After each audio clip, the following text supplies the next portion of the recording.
Hello students. तो पिछले class में हम लोगों ने एसी और डीसी जनरेटर के बारे में पढ़ा था।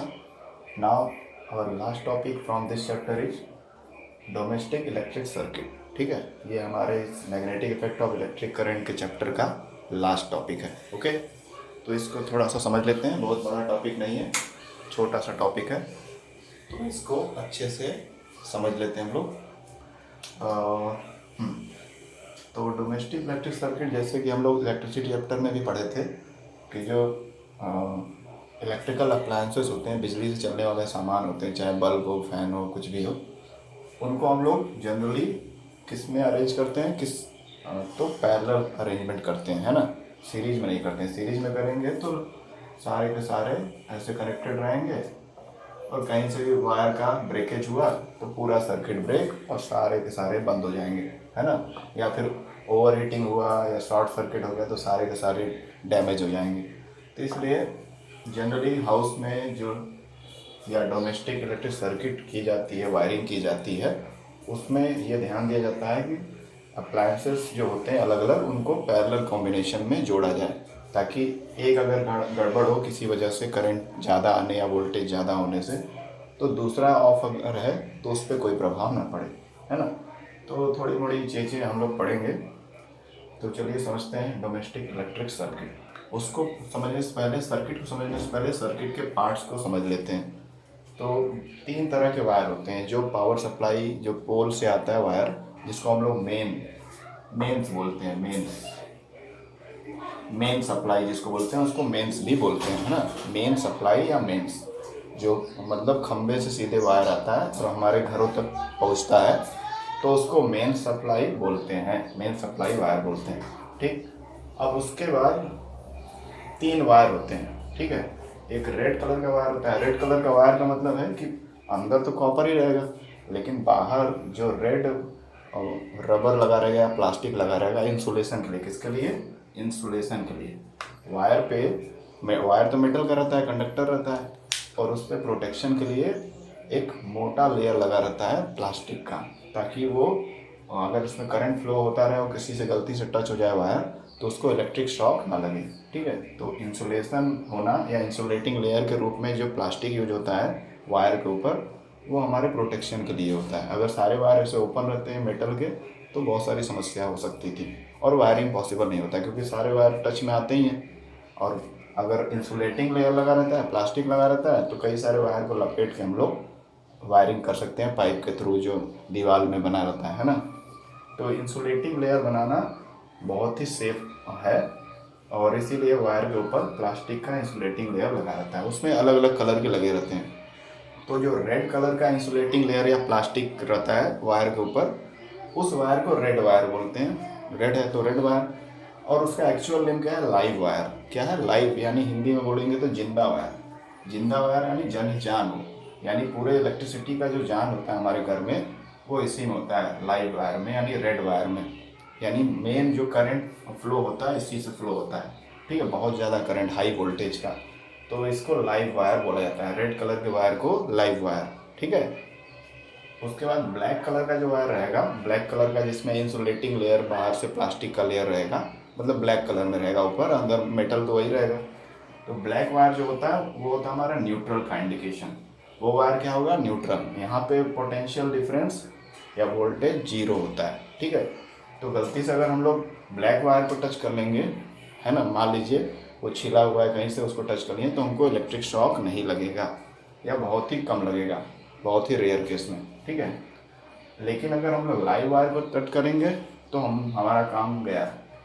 तो लाइव वायर में बहुत हाई पोटेंशियल से करंट फ्लो होता है, और हाई पोटेंशियल से कोई चीज़ लो पोटेंशियल की तरफ मूव करता है। तो जैसे ही हम लोग टच करेंगे तो वहाँ से हाई पोटेंशियल से करंट हमारे बॉडी में लो पोटेंशियल के थ्रू होते होते ज़मीन से नीचे चला जाएगा, अर्थिंग के फॉर्म में, है ना।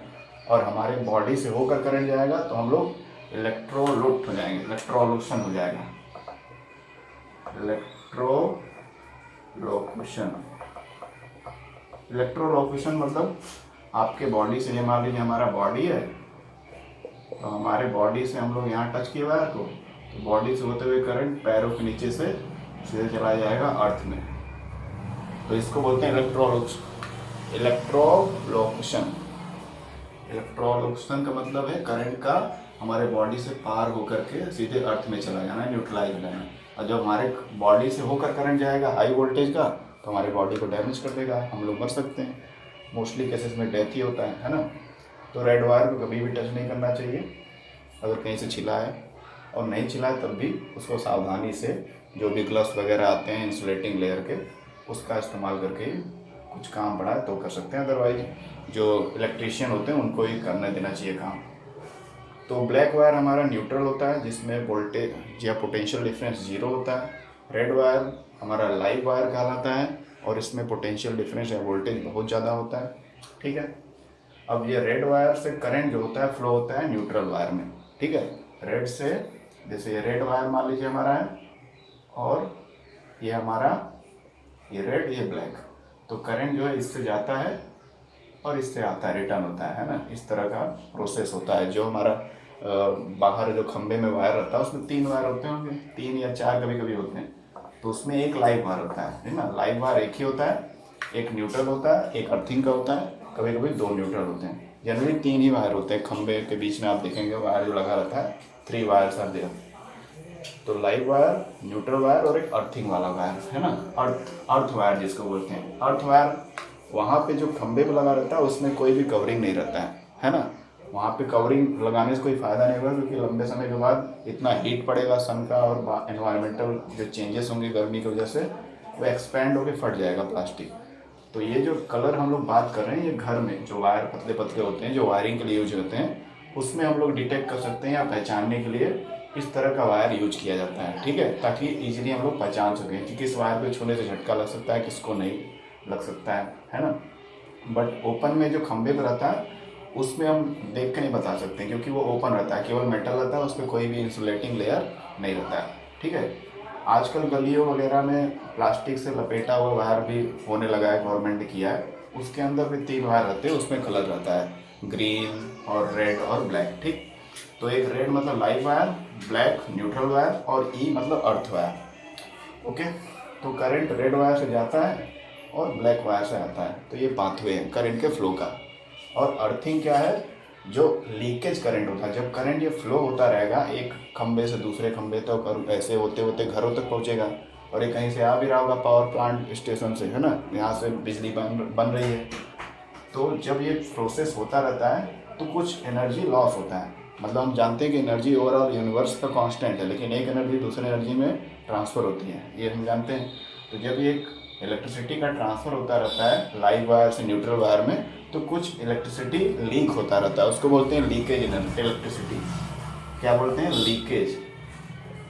इलेक्ट्रिसिटी का लीकेज होता है, यानी कुछ इलेक्ट्रिसिटी आ जाती है इसमें, खंबे में आ जाएगी और इसमें आ जाएगी, तो वो बाकी इलेक्ट्रिसिटी को अर्थ क्या करेगा, सीधे ज़मीन में ले जाकर न्यूट्रलाइज कर देगा। इस प्रोसेस को क्या बोलते हैं? अर्थिंग। क्या बोलते हैं? अर्थिंग। अर्थ वायर हमारा अर्थिंग का काम करता है। Earthing means neutralization of extra leakage current inside the earth. Earth के अंदर काफ़ी थोड़ा सा गहराई में एक मेटल का प्लेट रहेगा, और उससे वायर कनेक्टेड रहता होगा खंबे का, आप देखते होंगे।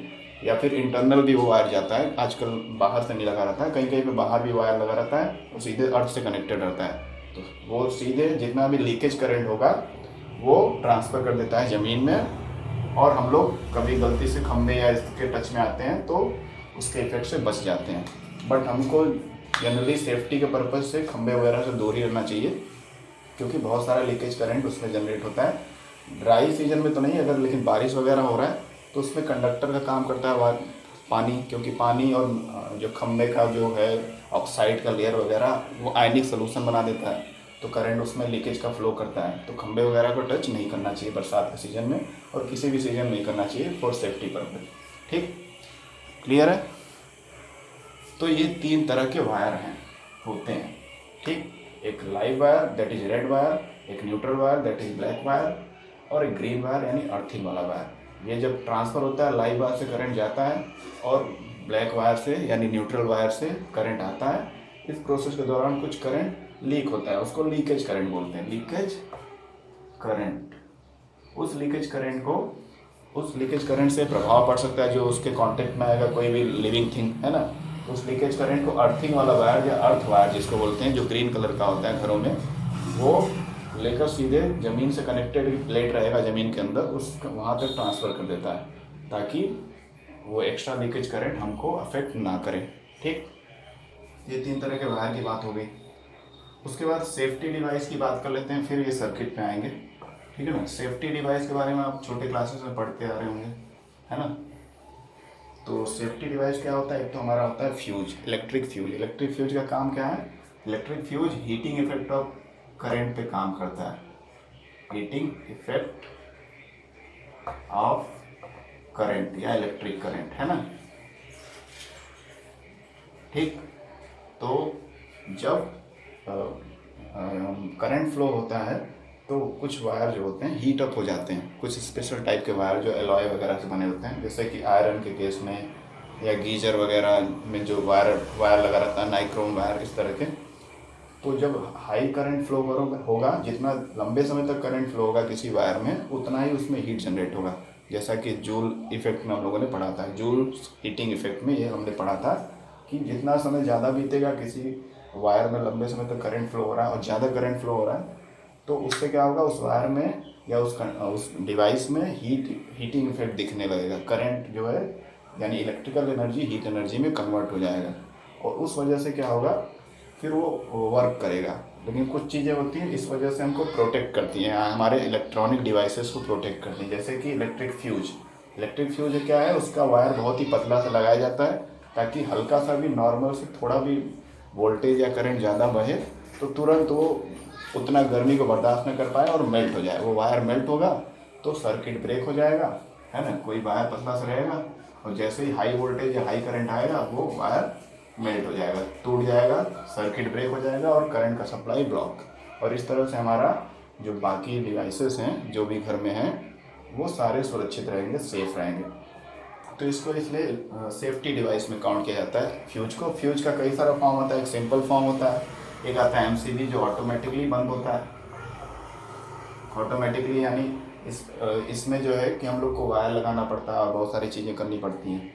एक जो सिंपल फ्यूज आता है, एमसीबी का एक पूरा सेट आता है, उसको लगा देंगे और पूरे वायरिंग सिस्टम से कनेक्ट कर देंगे जितने भी रूम है हमारे घर में, और वो अपने आप जैसे ही हाई वोल्टेज होगा बंद हो जाएगा और जैसे नॉर्मल वोल्टेज होगा वो वापस चालू हो जाएगा, है ना। तो इस तरह का एडवांस सिस्टम, ऑटोमेटिक सिस्टम या सेंसर सिस्टम एमसीबी में आता है। एमसीबी भी एक तरह का कह सकते हैं एडवांस फ्यूज है जो सेफ्टी डिवाइस का काम करता है। ठीक है, ओके। ये हम लोगों ने कुछ बेसिक चीज़ें पढ़ ली। और इंसुलेटिंग लेयर का हम लोगों ने पहले ही पढ़ लिया कि जो वायर पे प्लास्टिक का लेयर होता है अलग अलग कलर का, वो इसलिए होता है ताकि हम लोग डायरेक्टली मेटल के कांटेक्ट में ना आए, है ना। कहीं वो कनेक्टेड है मान लीजिए किसी सर्किट में और गलती से हमने टच कर लिया तो हमको झटका नहीं लगेगा क्योंकि ऊपर प्लास्टिक का लेयर है। और अगर वो प्लास्टिक का लेयर नहीं रहता तो कई सारे वायर आपस में चिपक भी सकते थे और उससे शॉर्ट सर्किट हो जाएगा, आग लग सकती है, इलेक्ट्रिकल फायरिंग हो सकती है ना। तो इस पर्पज़ से हमारा जो वायर के ऊपर प्लास्टिक का लेयर होता है वो भी एक तरह का सेफ्टी डिवाइस का ही काम करता है। ठीक है, उसके अलावा जो स्विचेस वगैरह हमारे होते हैं, जो हमारे घर में स्विच वगैरह होते हैं, वो भी क्या होते हैं, वो भी एक तरह के इंसुलेटिंग डिवाइस होते हैं, है ना, सेफ्टी डिवाइस में। और किसके बने होते हैं, बैकलाइट। बैकलाइट नाम के एक पॉलीमर से बने होते हैं, है ना। बैकलाइट नाम के एक पॉलीमर से, ठीक है, केमिकल होता है, सिंथेटिक केमिकल, लैब में तैयार किया जाता है। तो उसी से हमारा स्विच वगैरह बना रहता है इलेक्ट्रॉनिक डिवाइस को चालू बंद करने का, ऑन ऑफ करने के लिए। ठीक है, तो ये बैकलाइट एक तरह का इंसुलेटर होता है जिसमें करंट फ्लो नहीं होता है। तो ये सब सारे सेफ्टी डिवाइस हैं जो हमको प्रोटेक्ट करते हैं, डायरेक्ट करंट के कांटेक्ट में आने से बचाते हैं। ठीक है, तो बैकलाइट ऐसा पॉलीमर है या सिंथेटिक मटेरियल है जो जिसकी हेल्प से स्विचेस वगैरह बनाए जाते हैं, इसी मटेरियल से बनाए जाते हैं। ठीक है, अब उसके बाद ये सारी चीज़ें इंट्रोडक्शन में हो गई। उसके बाद क्या पढ़ना है, हाँ देखिए, अब घर में जो डिवाइसेस हम लोग यूज करते हैं वो कई तरह के होते हैं। कुछ ज़्यादा पावर कंज्यूम करते हैं, इलेक्ट्रिक पावर ज़्यादा लेते हैं, तो कुछ बहुत कम पावर यूज करते हैं, है ना। जैसे कि एग्जाम्पल के लिए, जैसे आपको बुक में दिया है या आप जनरली भी सोच सकते हैं कि मान लीजिए गीजर है ना, गीजर है या कूलर है तो ये डिवाइसेस जो है ज़्यादा इलेक्ट्रिसिटी कंज्यूम करते हैं, ज़्यादा खपत करते हैं बिजली का, तो ये जो है ज़्यादा करंट भी लेते हैं। मान लीजिए 15 एम्पियर के आसपास या इससे भी ज़्यादा ले सकते हैं। तो इस तरह के और भी जो डिवाइसेस हैं, हीटिंग डिवाइसेस जनरली क्या होते हैं, बहुत ज़्यादा एनर्जी कंज्यूम करते हैं। और ये एसी वगैरह हो गया, फ्रिज हो गया, ये बहुत ज़्यादा इलेक्ट्रिसिटी कंज्यूम करते हैं, यानी करंट का वैल्यू ज़्यादा लेंगे वो। ओके। और उसी तरह दूसरी तरफ देखेंगे तो एलईडी बल्ब हो गया या सीएफएल हो गया,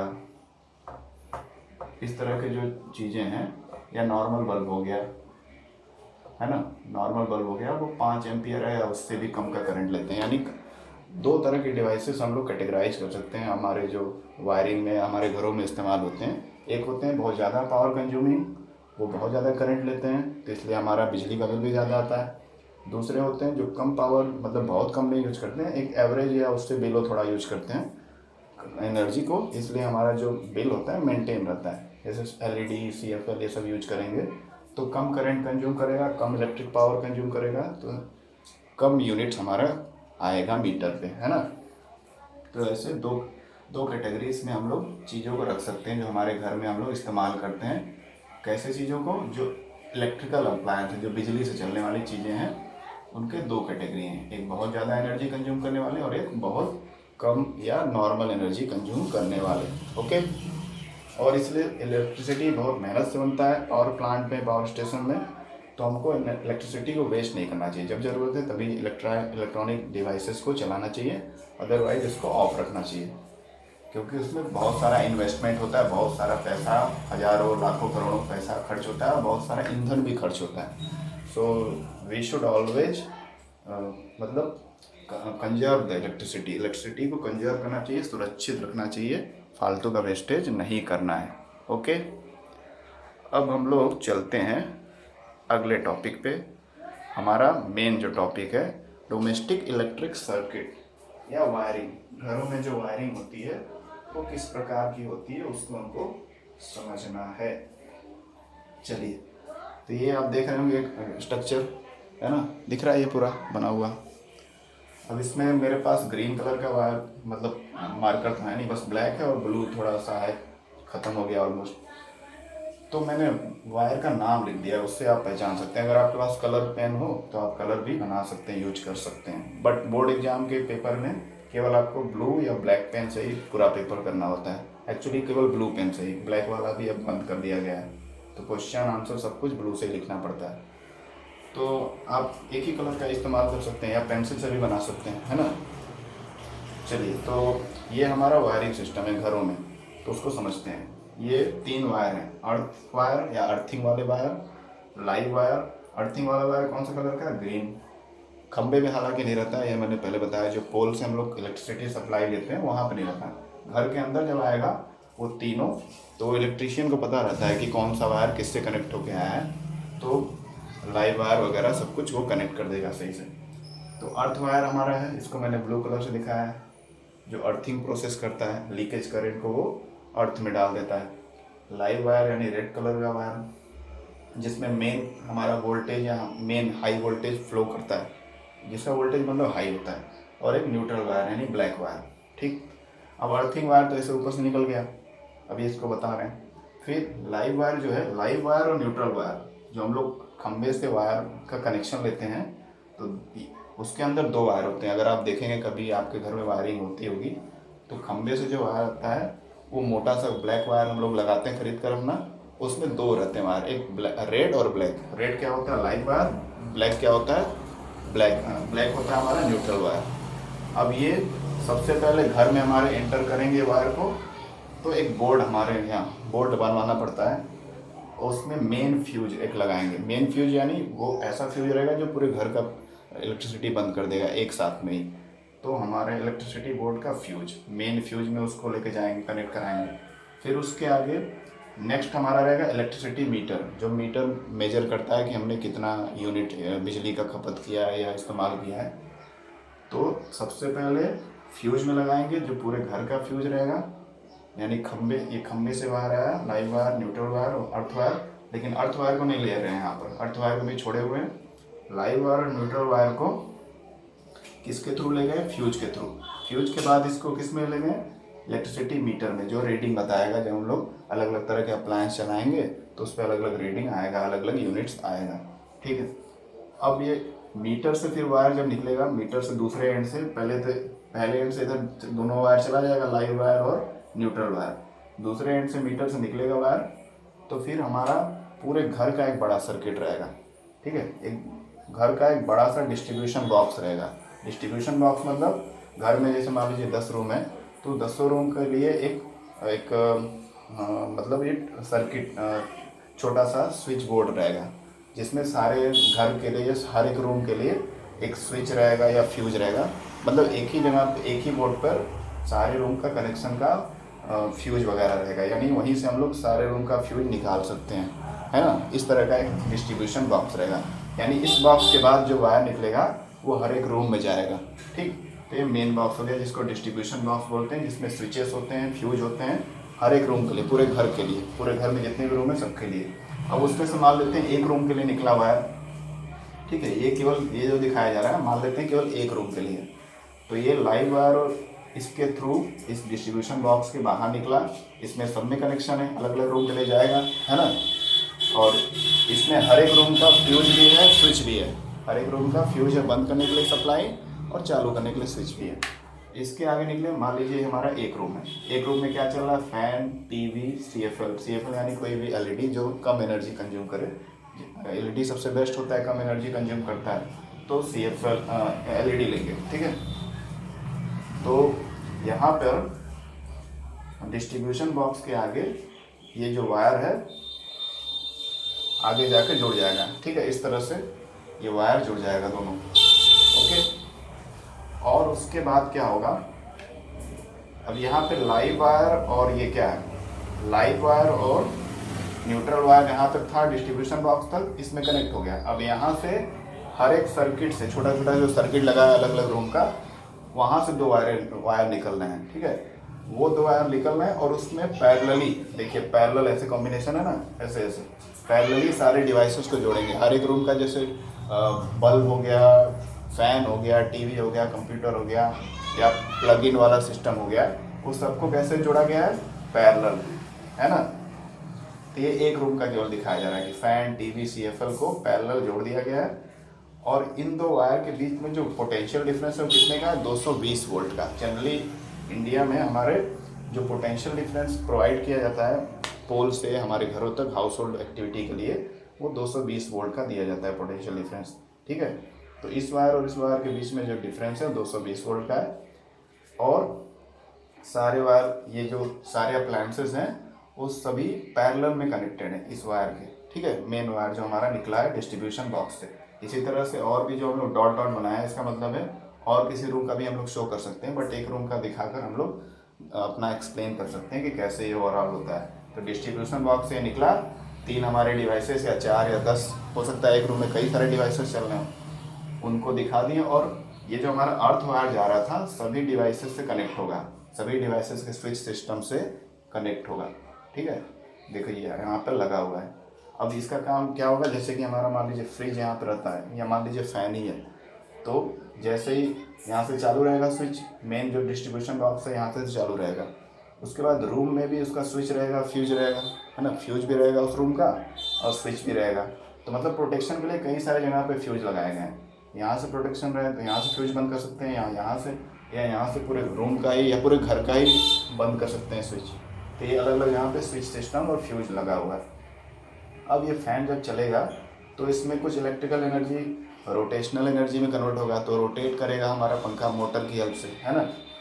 और उसके बाद क्या होगा कि जब ये प्रोसेस होगा तो कुछ एनर्जी जो होगी लीकेज करंट के फॉर्म में रिलीज होगी। अब लीकेज करंट के फॉर्म में वो एनर्जी हो सकता है जहाँ से कनेक्टेड है वहाँ पे डिस्ट्रीब्यूट हो जाए, तो उस एनर्जी को वहाँ डिस्ट्रीब्यूट होगा। मान लीजिए हम लोग रूम के मतलब दीवार को टच करें, वहाँ पे करंट फैला हुआ है तो झटका लग सकता है मान लीजिए, तो उस लीकेज करंट को सीधे, ये अर्थिंग जब जुड़ा रहेगा तो सीधे अर्थिंग के थ्रू वो चला जाएगा कहाँ पे, हमारे घर के बाहर या जहाँ भी हम लोग कहीं ज़मीन के अंदर एक मेटल का मोटा सा प्लेट 10-15 फीट की गहराई पे दफना देंगे, उससे ये वायर अर्थिंग वाला कनेक्ट रहेगा।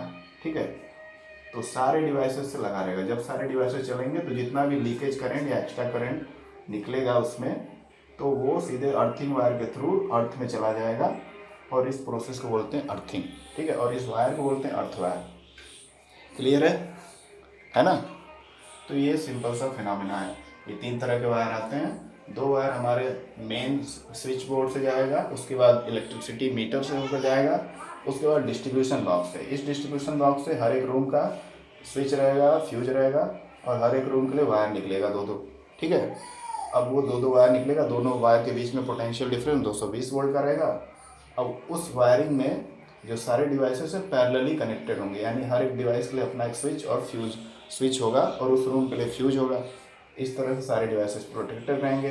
और जब हर एक डिवाइस से ये अर्थ वायर जो गया है वो भी कनेक्टेड रहेगा, और अर्थ वायर अल्टीमेटली सारे रूम से कनेक्ट होकर, सारे पूरे घर से कनेक्ट होकर, फिर उसका एक कनेक्शन कहाँ पे किया जाता है, ज़मीन में काफ़ी अंदर मेटल प्लेट, एक कॉपर का मोटा मेटल प्लेट बरी कर देंगे, दफना देंगे, और उसमें ये कनेक्ट कर देंगे वायर, ताकि जितना भी लीकेज करंट जनरेट हो किसी भी डिवाइस को चलाते समय, चाहे वो फ्रिज है, जैसे मान लीजिए फ्रिज है तो चल रहा है, तो इसकी बॉडी मेटल की बनी है, कहीं ना कहीं वो डिस्ट्रीब्यूट होगी करंट। अगर हम उसके दरवाजे खुलेंगे तो झटका लगेगा, तो उस झटके को या शॉक को बचाने के लिए, हो सकता है वो झटका बहुत ज़्यादा और जानलेवा हो, तो उस सब चीज़ों से बचाने के लिए क्या करना होता है, ये अर्थ वायर कनेक्टेड किया जाता है हर एक डिवाइस से, ताकि जित थोड़ा भी अगर लीकेज करंट है तो सीधे अर्थ में चला जाए और न्यूट्रलाइज हो जाए, है ना। अर्थ में जाने का प्रोसेस का मतलब है न्यूट्रलाइजेशन होना।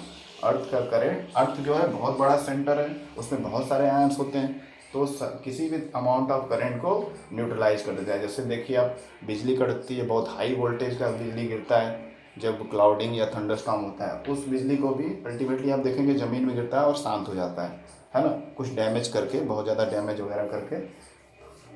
ऐसा इसलिए होता है क्योंकि अर्थ के अंदर इतने ज़्यादा मिनरल्स हैं कि वो न्यूट्रलाइज कर देता है जितना भी अमाउंट का वोल्टेज या करंट गिरे। तो ये भी अर्थ वायर भी यही काम करता है, ठीक है। तो ये हो गया हमारा डोमेस्टिक इलेक्ट्रिक सर्किट या डोमेस्टिक वायरिंग, कैसे वायरिंग की जाती है घर में और किस तरह से सेटअप होता है, ठीक है। ओके, अब उसके बाद क्या बच गया, हाँ अब कुछ समस्याएं आती हैं, उसको भी पढ़ लेते हैं, कुछ प्रॉब्लम्स। प्रॉब्लम्स में पहला है शॉर्ट सर्किट। शॉर्ट सर्किट, अब ये शॉर्ट सर्किट क्या होता है, देखिए शॉर्ट सर्किट उस कंडीशन को बोलते हैं जब मान लीजिए लाइव वायर हमारा रेड वायर जो है इसमें हाई वोल्टेज जा रहा है, और न्यूट्रल वायर जिसमें जीरो वोल्टेज जा रहा है। तो लाइव वायर और न्यूट्रल वायर, है ना, लाइव वायर में 220 वोल्ट, न्यूट्रल वायर में जीरो, तो दोनों का माइनस करेंगे, डिफरेंस निकालेंगे तो कितना वोल्ट आया, 220 वोल्ट। तो दोनों वायर के बीच में गया 220 वोल्ट का होता है, वही यहाँ लिखा हुआ है ना। तो लाइव वायर और न्यूट्रल वायर का जो ऊपर का प्लास्टिक का लेयर होता है, या कोई भी प्लास्टिक जो भी वायर रहता है उसमें प्लास्टिक का लेयर रहता है, लेकिन कुछ डैमेज की वजह से या किसी कारण से उसका प्लास्टिक उखड़ जाता है ना, गर्मी की वजह से वो फटने लगेगा प्लास्टिक, तो उसका मेटल वाला पार्ट बाहर आ जाएगा। और उस कंडीशन में जब 2 वायर आपस में रहेंगे, जैसे पाइप के थ्रू वो वायरिंग की गई रहती है घर में, तो कहीं पर वो छिल गए, उसका प्लास्टिक हट गया, तो दोनों के मेटल पार्ट आपस में कनेक्ट हो जाएंगे।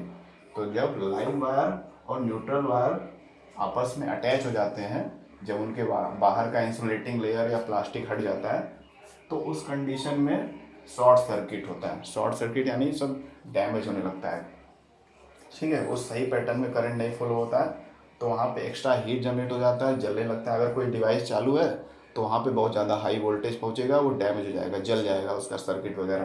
तो इसी कंडीशन को शॉर्ट सर्किट बोलते हैं, जब लाइव वायर और न्यूट्रल वायर आपस में अटैच हो जाते हैं और उस समय कुछ भी चालू है तो सारे डैमेज हो जाएंगे। कभी कभी क्या होता है कि चीज़ें बंद रहेंगी सारी डिवाइसेस तो भी डैमेज हो जाएगा, अगर कहीं से लाइव वायर वो अटैचमेंट में है, जुड़ गए हैं गलती से, ठीक है।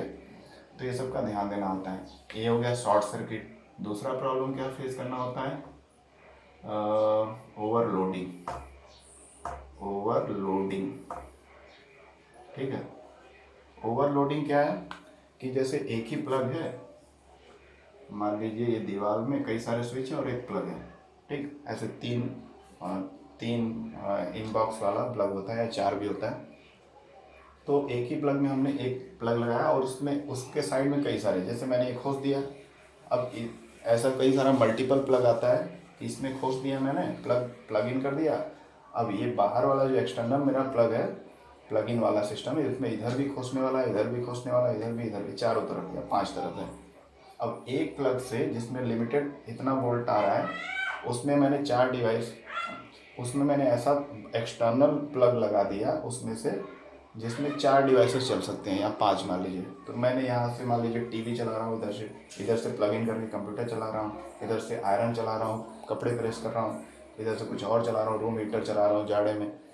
तो इससे क्या होगा, इस एरिया पर लोड पड़ेगा, और लोड पड़ेगा तो उससे क्या होगा, ओवर हीटिंग होगा, बहुत ज़्यादा हीट होगा, वहाँ का वायर मेल्ट हो जाएगा, और उससे भी क्या होगा, सारा सर्किट जो हो जाता है डैमेज हो जाता है। तो ओवरलोडिंग भी नहीं करना चाहिए। जब एक प्लग दिया है तो उसमें एक ही डिवाइस चलाना चाहिए, या मैक्सिमम कभी कभार 2, ये नहीं कि हमेशा। ठीक है, अब एक ही प्लग में कई 4-5 डिवाइस चलाएंगे तो उससे ओवरलोडिंग होगा और फिर सारा सर्किट डैमेज हो जाएगा, और उससे और भी डिवाइसेस को खतरा रहेगा ख़राब होने का या शॉर्ट सर्किट होने का। ठीक है, तो ये सारी चीज़ें हैं। और क्या बचा है इसमें, और कुछ तो बचा नहीं मुझे लग रहा है। ठीक, तो इतना ही था हमारे डोमेस्टिक इलेक्ट्रिक सर्किट में कि क्या क्या कलर के वायर होते हैं, कैसे कनेक्ट होते हैं, कैसे ऑपरेट होता है पूरा हमारा। तो ये डायग्राम प्रैक्टिस करेंगे 1-2 बार, बुक में दिया है, या इसको भी आप देखकर प्रैक्टिस करेंगे तो आसानी से हो जाएगा। हाँ, इस पे 1-2 क्वेश्चन कंडीशन बेस्ड आते हैं, एक मैं बता दे रहा हूँ जो जनरली पूछा जाता है कभी कभी कॉन्सेप्ट बेस्ड पे। जैसे कि मान लीजिए खंबे में, ये खंबा है ना, एक खंबा है, पोल, यहाँ भी पोल, जगह जगह पे पोल होते हैं, और उनके बीच में 3 वायर जाते हैं, एक लाइव वायर, एक न्यूट्रल वायर और एक अर्थिंग वायर। ठीक है, तो पूछा जा सकता है कि अगर मान लीजिए ये चिड़िया बैठती है तो उसको वो झटका क्यों नहीं लगता है, या कोई जानवर बैठता है, जनरली हमेशा नहीं, कभी कभी झटका लगता है, जानवरों को मर भी जाते हैं इलेक्ट्रिक शॉक से। इलेक्ट्रोलॉक्यूशन बोलते हैं ना, इलेक्ट्रोलॉक्यूशन मतलब बॉडी से करंट होकर जाता है, फ्लो कर जाता है, तो बॉडी ख़त्म हो जाती है या मर जाता है वो इंसान। तो इलेक्ट्रोलॉक्यूशन जो होता है वो चिड़ियों के केस में क्यों नहीं था, अक्सर क्यों नहीं होता है, कभी कभार होता है रेयर केस में, तो क्यों नहीं होता है वो पूछा जाता है। मान लीजिए यहाँ पे ये चिड़िया बैठी है ना, ये चिड़िया बैठी है, 1 मिनट। ठीक है, तो ये मान लेते हैं, ठीक है, ये चिड़िया बैठी है। अब इसको झटका क्यों नहीं लग रहा है, ये लाइव वायर पे बैठी है, इसमें नहीं लग रहा है क्योंकि ये एक ही वायर के कांटेक्ट में है। ठीक है, करंट इस इधर से जा रहा है, इसमें से रिटर्न नहीं होगा। जब करंट अपना पाथ पूरा कर लेता है किसी ऑब्जेक्ट में, तभी जाकर वो क्या होता है, तभी जाकर क्या होता है कि इलेक्ट्रिक शॉक लगता है या इलेक्ट्रोक्यूशन होता है प्रोसेस, यानी करंट उससे होकर जाता है।